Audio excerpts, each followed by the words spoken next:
there's a big variety. And we have a database of over 5,000 case studies, which is really cool because 20 years ago when I started, I could name them all, right?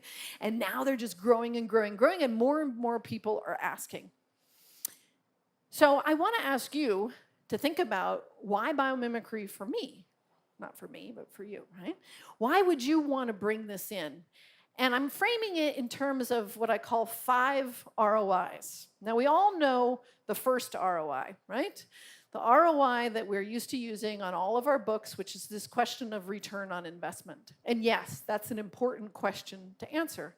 And I want to share with you some experiences of what I've learned about ROI. So Interface Carpet, they started with redesigning their carpet. And it came from a 2-day workshop that I did with them when they went out and asked, how does nature design a carpet? And it resulted in, a 2-day workshop resulted in $350 million in sales annually from the product that came out of that. So I'd say that's a pretty good ROI. I regret not asking them for a penny for every carpet tile they sold from that workshop. It would have been a good deal. 3 years ago, we started the first master's degree in biomimicry, and it's taken online. When I went to the dean of the university, I said, I want to do this. He said, okay, but you have to have at least 10 students in the first year in order for us to have the program. You can see this is our map of our students from all over the world. And in fact, in 3 years, we have over 250 students. So it was a very good return on investment of the university for starting that program.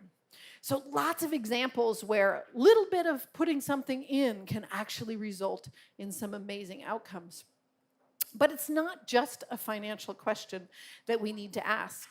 I also think there's an ROI called the results of inspiration, right? What happens when we bring opportunities to inspire into our company? This was another company that was interested in dealing with moisture in dry goods. This was a food company.